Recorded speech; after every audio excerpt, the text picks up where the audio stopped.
You'd think after 32 years of marriage to the same woman, I'd have learned to ignore the smell of baked goods wafting through the house.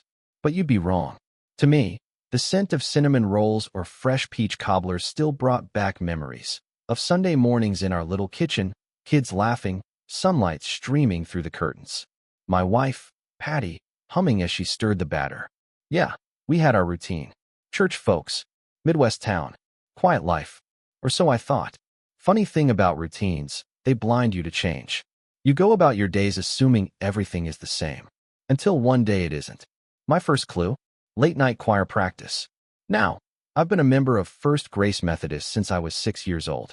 I've served on more committees than I care to count. I've been to every Christmas cantata and Easter sunrise service in this town for 3 decades. And I know for a fact, choir practice never happened after dark. So when Patty started coming home at 9:30 on Tuesdays, cheeks flushed, hair a little too perfect, and clothes smelling faintly of something, well, it caught my attention.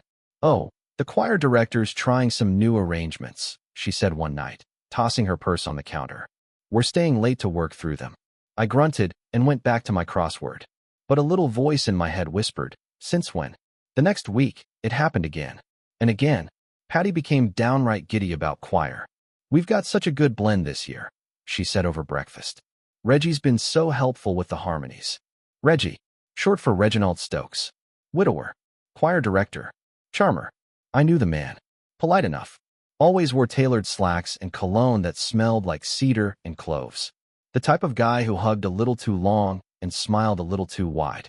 It wasn't jealousy. I'm not that kind of man. But my gut told me something was off. Then came the recipe cards.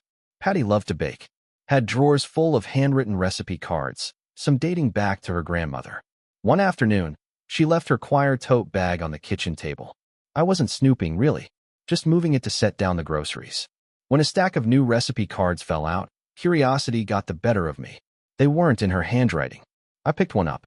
Chocolate cherry tort, from R. The card smelled faintly of cologne. Not mine. Not any cologne I'd ever worn. Cedar and cloves.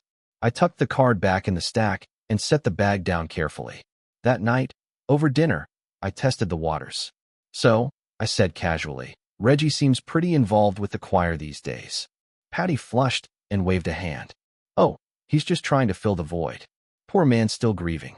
It's nice to help him stay busy." "Poor man." "Uh-huh." I nodded and chewed my meatloaf, mind spinning. I could have confronted her then. Could have demanded answers, shouted accusations. But no, you don't win a game of chess by flipping the board. You win by planning 5 moves ahead. So I waited. Over the next few weeks, I observed. Patty's late nights continued. Her joy in baking took on a new edge, almost performative. She began bringing elaborate cakes to every church function. Double frosted this, hand-whipped that. All carefully arranged with little notes, inspired by Reggie's favorite. Meanwhile, Reggie kept showing up at every event. Always the first to offer Patty a hand. Always the one hovering too close, laughing too hard at her jokes. I kept my face neutral, played the role of oblivious husband, until the day of the annual church bake sale approached. Now, in our town, the bake sale is no small affair. It draws crowds from 3 counties. A fundraiser, a social gathering, a showcase of culinary pride. Patty was in a tizzy preparing for it, poring over recipe books, jotting notes, testing batches. And one evening, while she was out at choir practice, I found something in her binder. Folded between 2 sheets of music, a stack of notes. Not sheet music, not grocery lists. Love notes, written in a neat, masculine hand. "You inspire me, P. Every note we sing together feels like a new beginning. I can't stop thinking of Tuesday night. Your touch lingers." My hands shook as I read them. Not from rage. Not even from sadness. From clarity. It was all true. Patty, my wife of 32 years, was having an affair. Right under the cross on the sanctuary wall. And now I had proof. I could have confronted her in private. Demanded explanations. Begged, threatened, cried. But no. Patty had chosen a stage for her performance. I would let her perform. And when the curtain rose at the bake sale, I'd be ready to rewrite the script. I'll tell you something about small towns. When people pretend not to gossip, that's when they're gossiping the most. And in our church, gossip traveled faster than the choir's soprano hitting high C. But as of yet, no one knew about Patty and Reggie. Not officially. Oh, there were whispers, little sideways glances when Reggie pulled out Patty's chair at the potluck, or when she smoothed her hair just so before he walked in the room. But concrete proof? None. Except now I had it. I sat in my recliner that night with those notes spread out across my lap. A man thinks strange thoughts in moments like that. Not about love lost. That was gone the minute I saw those cards. Not even about revenge. Not yet. No, I thought about the years. The damn decades. 32 years of cooking together, raising kids, cleaning gutters, fixing fences, balancing checkbooks. And it came down to this. Notes passed between hymnals and flour sacks. Pathetic. I poured myself 2 fingers of bourbon, sat back, and smiled. Because now, I saw the board clearly. And I saw my move. The bake sale. It was coming up in 2 weeks. Patty was on the committee, of course, practically chairing the thing. Reggie was helping coordinate the musical entertainment. Of course, the sanctuary would be packed. Folks from 3 counties. Pastors. The mayor. Half the town council. A perfect stage. But first, I needed more pieces. I started quietly gathering them. Over the next few days, whenever Patty was out, choir, grocery runs, so-called committee meetings, I searched. Not rifling, not tearing things apart. No, I was surgical. In her choir binder, I found more recipe cards, tucked between the hymns. Raspberry cream tarts, ours favorite. In her purse, a wrinkled movie stub, late night show, one town over. We hadn't been to a movie in months. In her glove box, a small bottle of cedar clove cologne. Not mine. Piece by piece, the picture sharpened. And then came the final piece, pure chance. The church kept old cookbooks on file. Those community fundraiser types, full of Grandma's banana bread and Aunt June's bean casserole. Patty had one on the kitchen counter one morning. Left it open when she dashed out to her practice. I flipped through idly and froze. Tucked inside was a faded, yellowed envelope, addressed in looping script, to whom it may concern. Inside, a letter. From Reggie's late wife, Eleanor. If you're reading this, something in your gut has told you to look closer. And you should. Reginald Stokes has always had a weakness for women who admire him. I tried to excuse it, to forgive it, but I leave this as a record and a warning. He pursued me while engaged to another. He pursued others while married to me. I suspect he will again. Trust your instincts. Do not be fooled by charm and music. There is more behind those smiles. I sat back, heart pounding. There it was. Not just my proof, a weapon. The late Eleanor's own hand, speaking truth from beyond the grave. Now, I knew what I had to do. I gathered everything. The cards, the notes, the cologne, the letter. And I created something new. A cookbook. Not for cooking. For truth. I titled it, How to Make a Marriage Rise and Fall. Each page held a clue. A recipe from the cards, annotated with Patty's notes. One of Reggie's love notes, slipped between pages. A copy of Eleanor's letter as the finale. I bound it neatly. Professional. Harmless at first glance. And I waited. The morning of the bake sale dawned bright and clear. Our church parking lot overflowed with cars. Tables groaned with pies and pastries. The choir rehearsed under the oak tree, Reggie waving his arms like a maestro. Patty flitted between booths, glowing. I carried my contribution, a simple wooden box, the cookbook nestled inside. And I signed up to present it. You see, every year, there's a live auction for one special item. Usually it's a quilt or a basket of jams. This year, it was my turn to donate. When the auction began, the crowd quieted. Pastor Tom stood at the podium. And now, we have a unique contribution from our own Harold Thompson. I stepped up, slow and steady, held the book aloft. Friends, I began, voice calm. This is not your average cookbook. No, this is a collection of recipes and reflections on life, love, and lessons learned. A polite chuckle rippled through the crowd. Patty watched, smile bright, at first. I opened the book, held up the first card. Here we have chocolate cherry tort, from R. A few eyebrows lifted. Next, a love note. I read it aloud. Tone even. You inspire me, P. Every note we sing together feels like a new beginning. Gasps. Murmurs. Patty's smile vanished. I flipped to the back, held up Eleanor's letter. And finally, I said, voice steady, some wisdom from one who knew. I read the letter in full. Silence fell like a hammer. Patty paled, swayed. Reggie went beet red, mouth opening and closing. And me? I closed the book, smiled thinly. I'll start the bidding at $1. The room erupted, whispers, stares, a few nervous laughs. No one bid. Of course. Didn't matter. The message was clear. I stepped down, left the book on the podium, walked past Patty without a glance. And outside, under the bright blue sky, I felt lighter than I had in years. Because some truths deserve to be baked right into the open air. There's something funny about silence. The kind that hits a room full of church folk when the truth gets dragged out by the hair and shown the light of day. I left that bake sale podium like a man walking away from an explosion in slow motion. No need to look back. I already knew what they'd seen. Some clutched their Bibles tighter. Others stared like I'd grown a second head. But mostly, they looked at her. Patty. She stood frozen, one hand clutching the edge of the folding table like it might save her from drowning. Her smile, the one she always wore at church functions like a pageant crown, had cracked clean in half. And Reggie? He was nowhere to be seen. The man vanished faster than a bottle of communion wine on Easter Sunday. I didn't wait around to see the aftermath. I walked straight to my truck, started the engine, and drove home with the windows down. The breeze felt good. Patty didn't come home that night. In fact, she didn't come home for 3. I figured she was hiding somewhere, trying to spin it all back into place. Maybe with her sister over in Cedar Bluff. Maybe at a motel with strong curtains and weak Wi-Fi. Didn't matter. I spent those days in the quiet, watching the way dust drifted through the kitchen light, cooking only what I liked, and sleeping with the whole damn bed to myself. She called once. I let it ring. When she finally walked through the door on the 4th evening, she looked like someone who'd aged 10 years in 4 days. Mascara smudged, lips chapped, hair that had lost its church glam polish. She didn't even say hello, just stood there with a look I couldn't quite read. I leaned on the counter, arms crossed. Well, she blinked at me. What did you do? That made me laugh. What did I do? I echoed. You mean, besides reveal the truth at the church you swore to love, honor, and not humiliate me in? Her mouth twitched, like she wanted to fire back, but couldn't find the gun. I never meant for it to get out like that, she muttered. I leaned forward. You mean you never meant to get caught like that? She dropped her purse on the floor. You've embarrassed me. In front of everyone. The whole church. Already knew. I cut in. I just made sure they had the full recipe. She looked away, lips trembling. I didn't want to hurt you. I stood tall.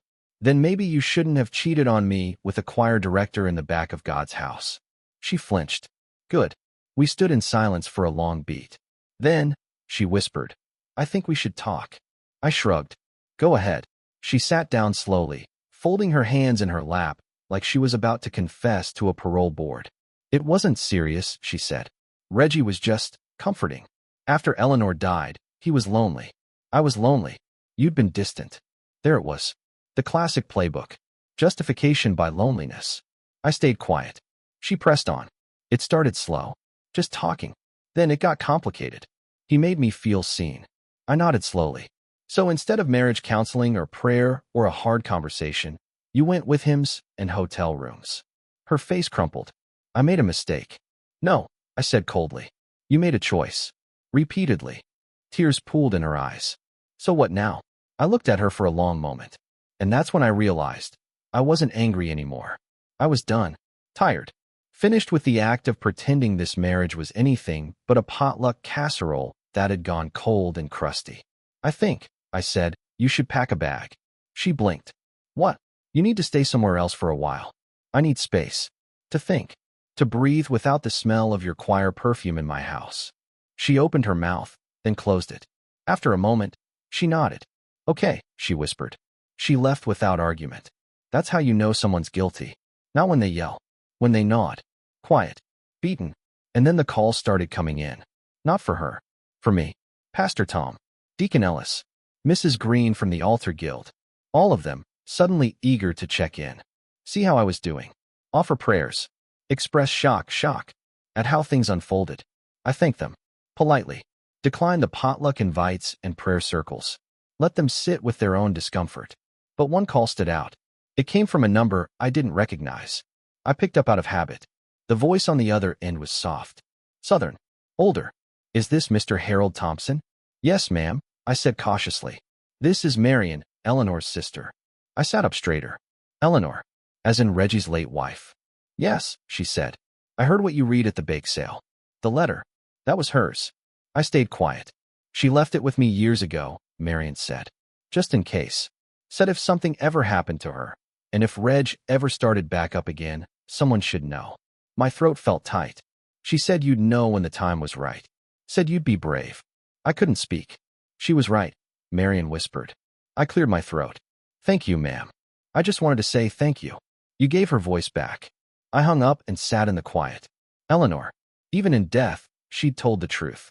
And somehow, in a twisted way, I'd helped carry it. Later that night, I found the old church cookbook again. Flipped through it slowly. And right there, tucked in the back cover, I found something I'd missed. Another note. A postscript. If you find this, and he's done it again, don't stay silent. They always count on silence. Not this time. Not ever again. I used to think that in a small town like ours, truth was something you whispered behind closed doors. Turns out, if you serve it hot enough, folks will line up for a slice. By the Sunday after the bake sale, the gossip mill was grinding so loud you could hear it humming beneath the organ during hymns. I sat in my usual pew that morning, third from the front on the left side. Same spot I'd occupied for 20 years. Alone, of course. Patty's seat next to me remained conspicuously empty. Reggie? No sign of him either. The choir sounded thin. A few sopranos short. A few altos missing. Funny how truth changes attendance. Pastor Tom preached on walking in the light. You could almost hear the irony dripping off the pulpit. After the service, the fellowship hall buzzed like a kicked beehive. Mrs. Green from the altar guild cornered me by the coffee urn. Harold, she whispered, leaning in so close I smelled her rosewater perfume. I just wanted to say, well, bless you. Took courage, what you did. I nodded, kept my face neutral. It's about time someone said something, she continued, eyes darting toward the empty choir chairs. Some of us suspected, but you know how it is. Oh, I knew. I sipped my coffee. Sometimes you gotta flip the light switch yourself. She beamed. Exactly. Others approached, one by one. Some supportive, some awkward, a few downright cold. Folks who'd preferred the comfort of pretense. Didn't bother me. Truth, like good coffee, isn't meant to be swallowed sweet. That afternoon, Pastor Tom called. Harold, he began, voice weary. I'd like to meet with you. Privately. I agreed. We set a time for Tuesday evening. When I arrived at his office, the place looked tired. The bookshelf dustier. The cross on the wall a little askew. He motioned me in. Have a seat. I did. He folded his hands on the desk. You know why I asked you here? I nodded. Because half the church is buzzing, and the other half's waiting to see if the roof falls in. He sighed. Harold, you put us in a difficult position. I raised an eyebrow. I put you in a difficult position? Reggie and Patty built the stage. I just read the script. He looked pained. We've had complaints. Some feel the matter should have been handled privately. I leaned forward. Pastor, with all due respect, privately is what enabled this mess. How many whispers do you think Eleanor endured before she wrote that letter? He swallowed. You've made your point. Good, I said. Because I'm not here to apologize. He sighed again. Neither am I asking you to. But the board has decided. Reggie will be stepping down. Effective immediately. I nodded. Right call. And Patty, he hesitated. She's asked for leave from her church duties. Time to reflect. I smiled thinly. Reflection's good for the soul. He looked relieved. I'm glad we understand each other. Oh, we do, I said, standing. We do. As I left, he called after me. Harold, for what it's worth. Eleanor would be proud. I paused at the door. I hope so. Driving home, I felt lighter.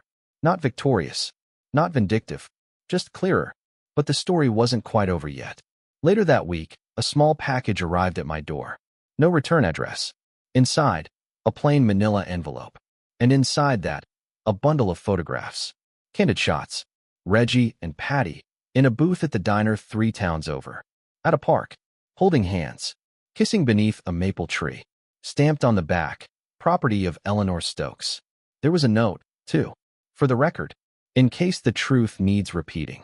No signature. My throat tightened. Eleanor had known. Had documented. Had prepared for this day. And now, she'd passed the torch. I sat long into the night, flipping through those photos. Not out of anger. Not even out of sadness. But respect. For a woman who refused to let the lies win. I knew then what I had to do. Next Sunday, the The church hosted its monthly potluck. Packed house. Everyone eager to prove we were still one big happy family. I arrived early, carrying a simple wooden frame. Inside it, one of Eleanor's photos. Reggie and Patty beneath that maple tree. Below it, a plaque. The truth is never silent. I hung it quietly on the fellowship hall bulletin board. Didn't say a word. Just watched. One by one, folks stopped to look. Gasps. Whispers. Some turned away. Some lingered. But no one took it down. Not that day. Not since. Because some truths deserve to hang in plain sight. And some recipes, well, they should never be sugar-coated. Small towns have long memories. They also have short attention spans. So when a scandal breaks, it spreads fast. But what sticks is who owns the story in the end. By the time I hung Eleanor's framed photo and plaque in the fellowship hall, I knew full well what I was doing. Not to rub salt in the wound. Not to grandstand. Just to make sure the record stayed straight. No matter how many potlucks and committee meetings folks held to move forward. And boy, did they try. That next week, the church council held an emergency meeting. Not an official one, mind you. Just one of those backroom, side whisper affairs they think folks like me don't hear about. But I heard. Word through Joe Simmons. Bless him, the man's ears work better than his hearing aid lets on. They're saying the photo is divisive. Joe told me over black coffee at the diner. That maybe it should come down. I smiled. Then they can take it down themselves. I'm not touching it. He grinned. Didn't think you would. By Sunday, the photo was still there. Funny thing, no one had the guts to remove it. And folks kept stopping to stare. It started small. One or two at a time. Curious glances. Whispers. But by the following weekend, it was practically a pilgrimage. Some just shook their heads. Some whispered prayers. But a few, the ones who really knew Eleanor, looked downright misty-eyed. Meanwhile, Patty stayed away. Word was, she'd holed up at her sister's house 2 towns over. I didn't chase her. Didn't call. Didn't respond when her texts trickled in. Please, can we talk? I didn't know about the letter. You've humiliated me. I still love you. No. That door had closed the minute she'd chosen late-night choir practice over 32 years of marriage. As for Reggie, well, his days in town were numbered. By midweek, I got another call. Marion again. Eleanor's sister. I thought you should know, she said. Reggie's packing up. Word is he's moving out of state. Family's got a place in Tennessee. Running is he? I asked. She chuckled. Always was his style. Let him run, I said. Truth will follow. And it did. Before he left, another envelope arrived in my mailbox. No return address. Inside, a handwritten confession. Not from Reggie. From one of the choir altos, name redacted for privacy. I was one of them, the note began. Eleanor tried to warn us. I didn't listen. I'm sorry for my part in this. And thank you for making sure her voice was finally heard. I sat with that letter a long time. And that's when it hit me. This wasn't just about me. Or Patty. Or even Reggie. It was about a pattern, one that had finally been broken. And it wasn't my place to let it quietly fade. So the next Sunday, I asked Pastor Tom for a moment at the end of service. He looked hesitant. Harold, not to cause trouble, I said. To speak truth. For Eleanor. He sighed. All right. When the final hymn ended, I stood before the congregation. Calm. Measured. No anger. Friends, I began, many of you know me. You've seen my wife's empty seat these past weeks. You've heard whispers about the bake sale. A few nervous glances. I'm not here to fan gossip. I'm here to honor a promise. One that Eleanor Stokes left for us all. I read her letter aloud again. The whole thing. Then I held up the second letter, the choir alto's confession. This isn't about shame. It's about light. About not letting patterns hide in the shadows anymore. I looked across the pews. Met the eyes of old friends and new skeptics alike. We owe it to Eleanor. To ourselves. To this church. To make sure this never happens again. Silence. Then, slowly, a smattering of applause. Not everyone. But enough. I nodded once and sat. Afterward, folks approached me quietly. Thank you, some whispered. You did right, others said. A few looked away, uncomfortable. Let him squirm. Truth isn't meant to sit easy. That afternoon, Marion called again. I heard, she said softly. Eleanor would be proud. That's all I wanted, I replied. In the weeks that followed, the church began to shift. Quietly. Subtly. Reggie gone. Patty absent. Choir practices moved to daylight hours, with oversight. Pastor Tom preached more openly about accountability, transparency, and the photo still hangs in the fellowship hall. Some grumble, some glare, but no one dares take it down, because some recipes, the truth kind, deserve to be served cold. And me? I live in peace now. House quiet. No late-night choir lies. Just me, my coffee, and the occasional glance at that bulletin board when I visit. A reminder, you don't need to shout to speak the loudest. Sometimes, all it takes is one well-placed frame. By now, you'd think folks would have grown tired of staring at a framed photo and an old letter on a church bulletin board. But you'd be wrong. Funny thing about truth, the longer it hangs in plain sight, the deeper it sinks in. Every Sunday for the next month, that photo drew a little crowd. Different faces, same whispers. Some shook their heads. Some crossed themselves. A few even wept. I just sat in my pew. Watched. Not smug. Not bitter. Just certain. Because this wasn't about me anymore. It was about a woman named Eleanor, whose warnings had been ignored too long. And about a man named Reggie, who had finally run out of pews to hide behind. And yes, about my wife, Patty. Or should I say, my soon-to-be ex-wife. The papers arrived in the mail 2 weeks after I spoke in service. Neatly folded. No note. Just a single signature line, Patricia Thompson. She'd finally accepted it was over. And I signed without hesitation. Divorce in a small town moves slower than molasses in January, but I didn't mind. The truth was already out. One day, about a month later, Marion called again. You've stirred up quite the change, she said. Heard through the grapevine that the district choir board is opening an inquiry. An inquiry?